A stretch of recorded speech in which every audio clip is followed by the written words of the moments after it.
بسم الله الرحمن الرحيم. الحمد لله الذي لا يبلغ مدحته القائلون ولا يحصي نعماءه العادون ولا يؤدي حقه المجتهدون الذي لا يدركه بعد الهمم ولا يناله غوص الفتن الذي ليس لصفته حد محدود ولا وقت موجود ولا أجل ممدود فطر الخلائق بقدرته ونشر الرياح برحمته والصلاة والسلام والتحية والإكرام على سيدنا ومولانا ومولى الكونين جد الحسن والحسين عن أبي القاسم محمد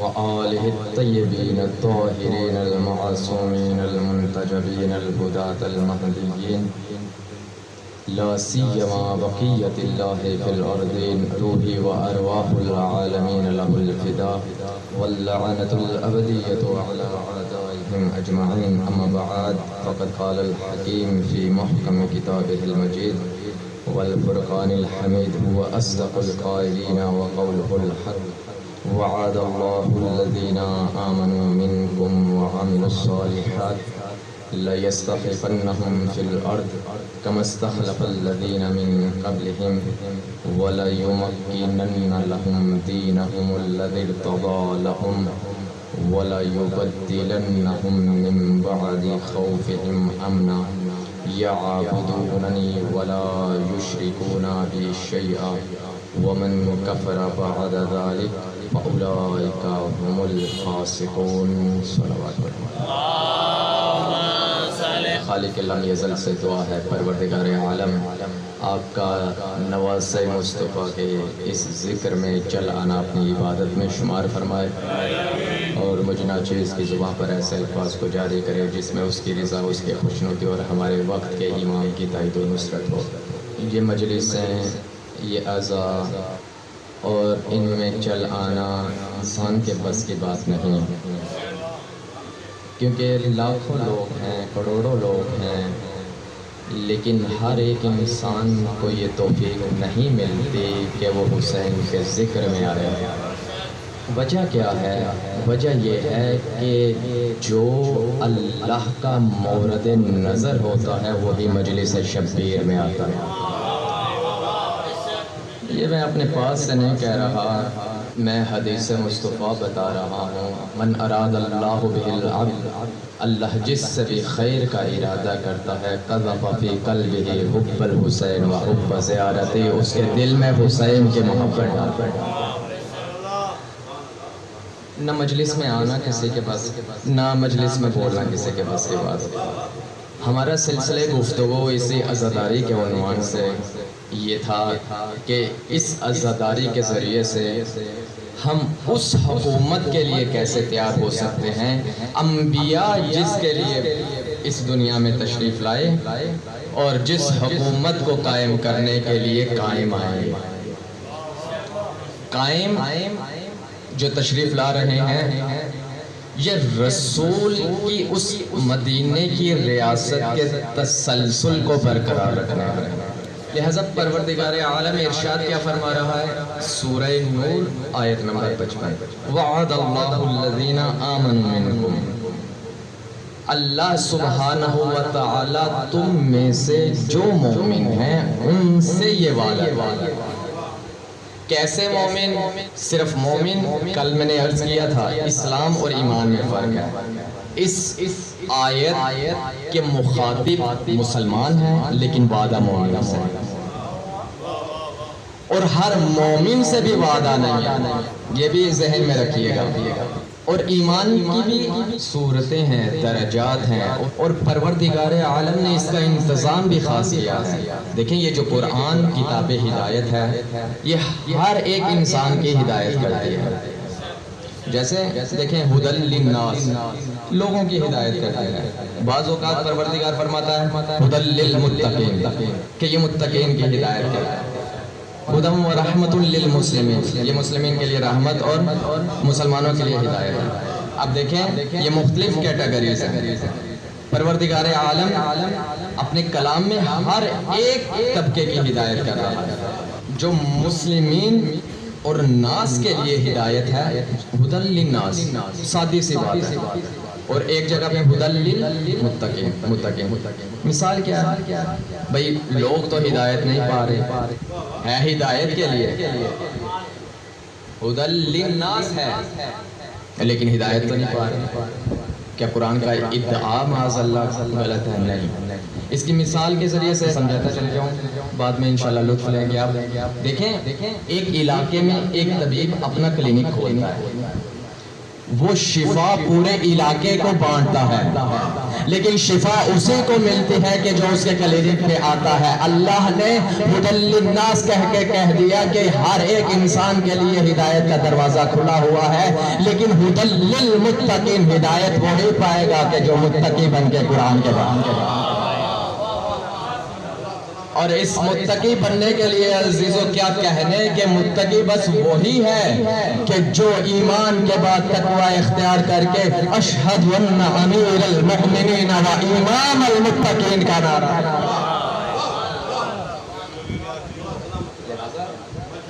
اب دیکھیں قرآن ہر طبقے کی ہدایت کر رہا ہے، اور پروردگار عالم نے یہ قرآن میں حسن رکھا ہے. اور جو قرآن کے ہم پلہ ہیں، جو شریک القرآن ہیں، ان کی بھی ہدایت قرآن جیسی ہے.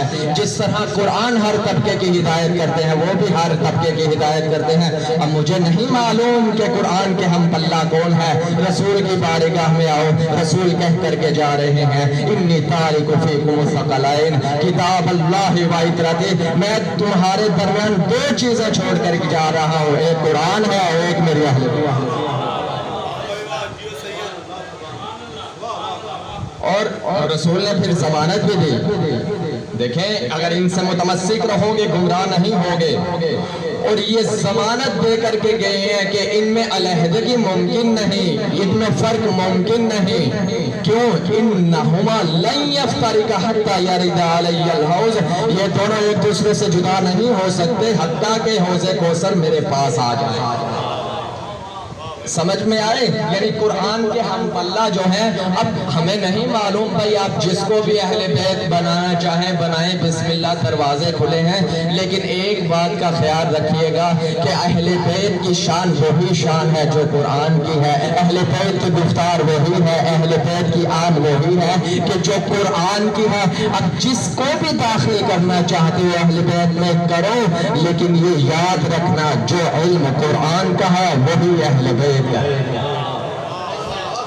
اگر قرآن یہ دعویٰ کر رہا ہے وَلَا رَتْبٍ وَلَا يَأْبِسٍ إِلَّا فِي كِتَابٍ مُبِينٍ کہ ہر خشک و تر کا تذکرہ ہم نے قرآن مبین میں کر دیا، تو امام بھی وہ ہوگا کہ جس کے بارے میں آواز آئی وَكُلَّ شَيْءٍ أَحْصَيْنَاهُ فِي إِمَامٍ مُبِينٍ کہ ہر چیز کا علم امام مبین میں رکھنا.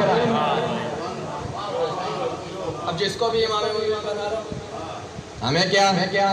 لیکن بھئی تاریخ میں تجھے نظریں توڑانی پڑیں گی کہ باب العلم کون تھا، مدینہ العلم کون تھا. پروردگار نے ہر چیز کا علم قرآن میں رکھ دیا. اب امام بھی وہ ہو کہ جس کے پاس ہر چیز کا علم ہو. اور روح زمین پر ابو طالب کا لال بھی تھا جو سینے پہ ہاتھ رکھ کے کہہ رہا تھا سلونے سلونے قبلن تفقدونے، ایسا دعویٰ کر رہا تھا کہ پوچھو اس سے پہلے کہ تم مجھے نہ پا سکو. نہیں، علی نہیں جائے گا، تم علی سے دور ہو جاؤ گے. ہاں، سلونی قبل ان تفقدونی، جو قرآن کی شان ہے، قرآن کی آن ہے، قرآن کی گفتار ہے، وہی امام کی ہو، وہی اہل بیت کی ہو.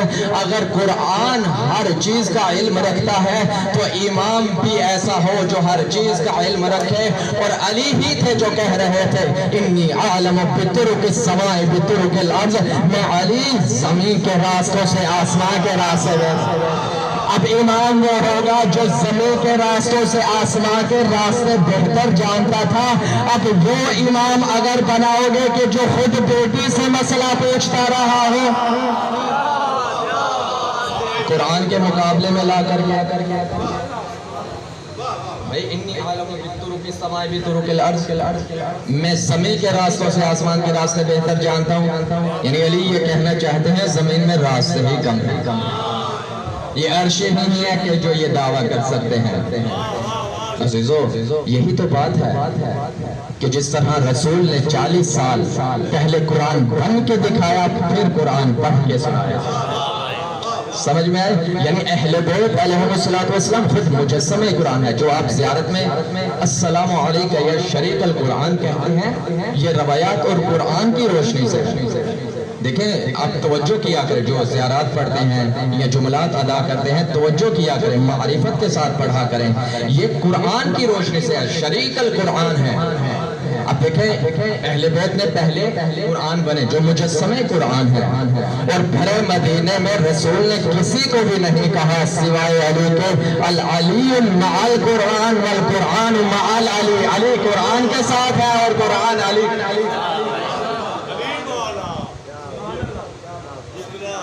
جس طرح الحق مع العلی وعلی مع الحق, حق علی کے ساتھ ہے اور علی حق کے ساتھ ہے. بھئی جو علی قرآن کے ساتھ ہے اور قرآن علی کے ساتھ ہے, دوسری جگہ پہ رسول فرما رہے ہیں علی حق کے ساتھ ہے اور حق علی کے ساتھ ہے.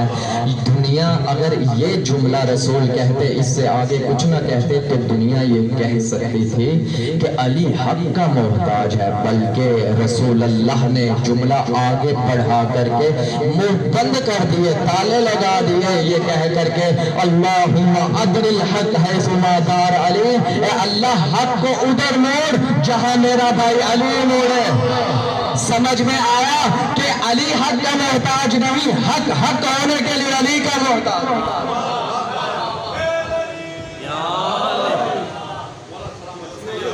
اور زیارت آل یاسین میں دیکھیں زیارات پڑھا کریں, یقین مانیں اس میں معارفت ایسی آپ کو ملے گی, معارفت کے جملے ہیں. اب زیارت آل یاسین کے جملے یہاں میں عرض کرتا چلے جاؤں. حق کیا ہے, اس کی ڈیفینیشن کیا ہے, کیسے پتا چلے گا کیا حق ہے؟ زیارت آل یاسین میں ہے. اسی حدیث پیغمبر کو ذہن میں رکھیے گا, کیا ارشاد ہوتا ہے, محق لما حققتم ومبطل لما ابطلتم, کہ اے اہل بیت آپ حق کے محتاج نہیں, حق حق ہونے کے لیے آپ کا محتاج ہے. جو آپ نے کہہ دیا وہی حق ہوگا, جس کو آپ نے باطل کہہ دیا وہی باطل ہوگا. اب جو بھی علی کے مقابلے میں آ جائے وہ کل بھی باطل تھا. نعرہ تکبیر, نعرہ رسالت, نعرہ مولانا حیدری, آواز بلند سلوات.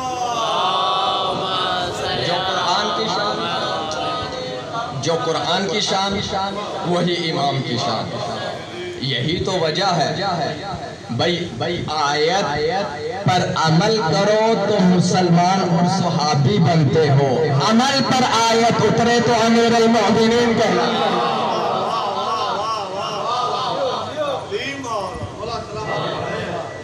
سو جاؤ تو آیت آئے, انگوٹھے دو تو آیت آئے, روٹیاں دو تو آیت آئے. آیت قرآنی ابھی میرے سامنے آ گئی, میرے ذہن میں آ گئی. بسم اللہ صاحب, بسم اللہ. قرآن وہی ہے بسم اللہ سے لے کے والناس تک. یہی قرآن کچھ لوگوں کے لیے نفع کا باعث ہے, کچھ لوگوں کے لیے خسارے کا باعث ہے. اب مثال دے کر کے آگے اپنی بات بڑھاؤں گا. یہ جو پانی ہے سپی کے منہ میں جائے تو قیمتی موتی بنتا ہے, سام کے منہ میں جائے تو زہر بنتا ہے.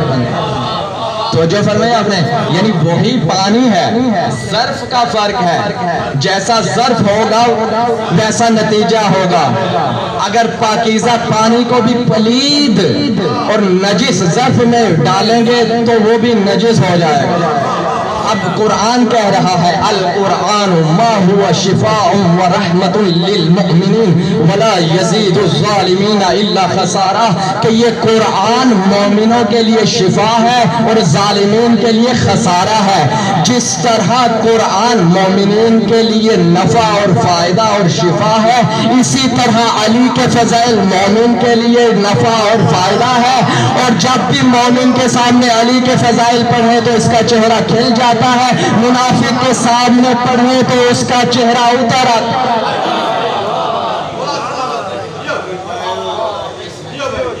اور بھی بہت ساری مثالیں دے سکتا ہوں، جیسے پانی ہے اور قرآن یہ کہہ رہا ہے کہ ہم نے پانی کو برسایا تاکہ مردہ زمینوں کو زندہ کریں۔ یہ وہی پانی ہے کہ جو پاکیزہ ہے، اگر کسی ایسی جگہ پر گرے جو زرخیز ہو تو وہاں اناج اگتا ہے، سبزہ اگتا ہے۔ اگر کوڑے کرکٹ پر گرے تو کیا ہوتا ہے؟ بدبو ہوتی ہے۔ ظرف کا فرق ہے، پاکیزہ چیز ظرف نجس ہونے پر فائدہ نہیں دیتی۔ لہذا جس طرح قرآن ہر طبقے کی ہدایت کرتا ہے، اسی طرح امام ہر طبقے کی ہدایت کرتا ہے۔ اور یہ اب ذہن میں رکھیے، جب بھی امام کے پاس کوئی آئے تو امام اس کی معرفت کے مطابق جواب دے۔ ایک ہی سوال 3 مختلف لوگوں نے امام سے کیا اور امام نے ان تینوں کو مختلف جواب دیا۔ وجہ کیا تھی؟ جس کا جتنا ظرف ہے اتنا اس نے لے لیا، امام جانتے ہیں۔ مثال کے طور پہ ایک مثال دیتا چلے جاؤں، بہت ساری مثالیں ہیں یعنی اگر سوال زرارہ پوچھیں، حمید ابن مسلم پوچھیں تو امام اور جواب دیں گے۔ اگر کوئی باہر کا بندہ اور پوچھے تو امام اس کی ذہنیت کے مطابق جواب دیں۔ اب دیکھیں یہ صحابہ کے جو میں نے نام لیے، امام صادق کے صحابہ کے، یہ وہ ہستیاں تھیں کہ جن کی وجہ سے روایات ہم تک پہنچی ہیں۔ ان کی کم از کم سیرت نہیں تو نام ہمیں آنے سے ہر چیز کر سکتے ہیں، لیکن امام نے معجزے سے نہیں پہنچانے، اسباب چاہیے۔ جس طرح پروردگار عالم اگر چاہے تو سب کی ہدایت ہو سکتی ہے، نبی بھی بھیجنے کی ضرورت نہیں۔ خود قرآن میں کہہ رہا ہے کہ اگر اللہ چاہے لو شاء اللہ لہداکم اجمعین، اگر اللہ چاہے تو تم سب کے سب ہدایت یافتہ ہو جاؤ، لیکن اللہ نے زبردستی نہیں کرنی۔ اسی طرح امام نے زبردستی نہیں پہنچانا، اسباب چاہیے۔ اور ایسے پاکیزہ کام کے لیے یہ پاک ہستیاں تھیں جو اسباب بنے اہل بیت کے کلام کو پہنچانے کے لیے۔ ایک مولا کے صحابی ہیں، ان سے ایک شخص ہے جو مسیحی ہے، عالم ہے، وہ سوال کرتا ہے، کہتا ہے کہ مولا کیا ممکن ہے کہ خدا نے بنائی ہے یہ کائنات، اور خدا کیا اس بات پر قادر ہے؟ آپ کہتے ہیں کہ خدا قادر ہے، قدرت رکھتا ہے، ان اللہ علی کل شیء قدیر ہے، تو کیا اس بات پر قادر ہے کہ اس پوری دنیا کو انڈے میں قید کر دے، پوری کی پوری دنیا اس انڈے میں آ جائے؟ امام نے اسے کیا جواب دیا؟ امام نے کہا انڈا نہیں، اس سے چھوٹی چیز میں اللہ نے سمو دیا جو آنکھ ہے۔ آنکھ کے ذریعے سے تم پوری کائنات کو دیکھ رہے ہو، پوری کائنات تمہاری آنکھوں میں۔ اب یہ اس کی معرفت کے مطابق جواب دیا، توجہ فرمائے، لیکن اس کا اصل جواب مولا نے اپنے صحابی کو دیا۔ اس لیے ہر ایک سے علمی بات کرنا بیکار ہوتا ہے۔ آپ بھی ہر ایک سے علمی بات نہ کیا کریں۔ اگر کوئی چند سیکنڈ کے جواب کا متمنی ہو تو اسے اسی میں فارغ کر دیا کریں۔ اگر کوئی ہدایت کا طلبگار ہو تو اس کی ہدایت کریں۔ اچھا، امام نے اس کو جواب دے کر کے رخصت کر دیا اور وہ مطمئن ہو گیا، حتیٰ اس نے شہادتین جاری کی اور مسلمان ہو گیا۔ اب امام کے ایک صحابی نے یہی سوال پوچھا تو امام نے کہا دیکھو خدا قادر ہے، لیکن اس کائنات میں یہ قدرت نہیں کہ یہ ایک انڈے میں آ سکے۔ اس کی مثال میں دے کر کے آپ کو سمجھانا چاہتا ہوں۔ یہ گلاس ہے، یا اسے پتھر سمجھے، یہ پتھر ہے، میں اسے پھینکوں گا تو کتنی دور جائے گا؟ 10 میٹر 20 میٹر دور جائے گا۔ اور اگر مثال کے طور پہ ایک ٹشو ہے، اسے میں اگر پھینکوں یا رومال کو پھینکوں تو کتنی دور جائے گا؟ 2 میٹر 3 میٹر 4 میٹر. اب میری قدرت میں شک نہیں تھا، میں اسے اگر 20 میٹر دور پھینک سکتا ہوں تو اسے بھی 20 میٹر دور پھینک سکتا تھا. اس میں یہ صلاحیت تھی کہ یہ 20 میٹر دور جائے، اس میں یہ صلاحیت نہیں تھی. اللہ میں یہ قدرت ہے لیکن اس میں یہ قدرت نہیں ہے. صلوات پڑھے محمد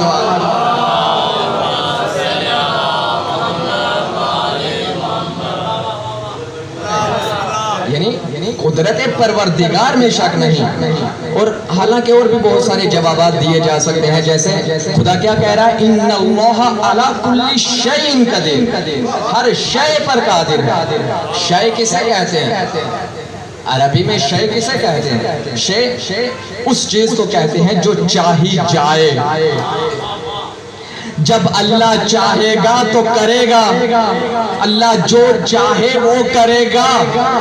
اگر اللہ ہی نہ چاہے اس زمین کو انڈے میں بند کرے تو کیسے ہوگی؟ صلوات پڑھے محمد.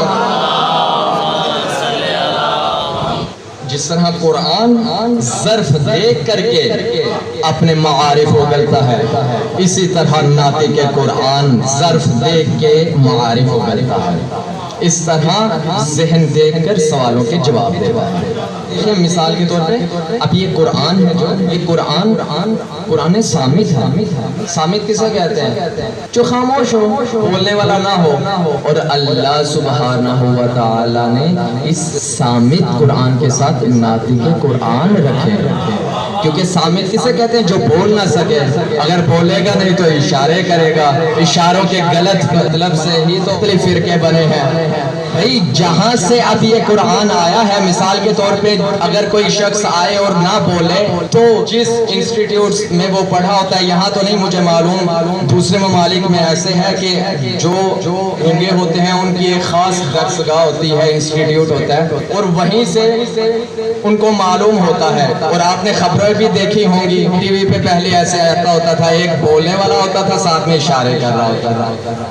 اللہ سبحانہ و تعالیٰ نے اس کتاب کو صامت کو بھیجا ہے، اور اگر تم اس کے اشاروں کا غلط مطلب لیا تو فرقے بنیں گے.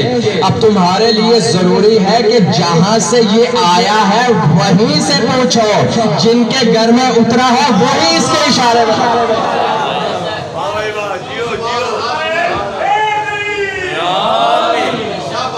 بتائیں گے. لہذا اور اللہ سبحانہ و تعالی نے کہا، اے حبیب انزلنا الیک الذکر لتبین للناس ما نزل الیہم. اے حبیب ہم یہ جو ذکر نازل کر رہے ہیں یہ اس لیے کر رہے ہیں تاکہ آپ لوگوں کو بیان کر کر کے بتائیں، تفسیر کریں. کیونکہ لوگوں کی عقل اس قابل نہیں، توجہ میری طرف، لوگوں کی عقل اس قابل نہیں کہ یہ قرآن کو اس طریقے سے سمجھ سکتے ہیں جس طریقے سے یہ ہے. یہ قرآن کا دعویٰ ہے کہ ہر چیز کا علم اس کے پاس ہے اور ہر چیز کا علم آپ ہی انہیں بتا سکتے ہیں. اب مجھے یہ بتائیے، اللہ کہہ رہا ہے کہ اے حبیب یہ کتاب کافی نہیں ہے، اس کے ساتھ آپ کا وجود بھی ہونا چاہیے. اب اس منافق کا کیا کریں ہم کہ جس نے رسول کے سامنے کہا حسبنا کتاب اللہ.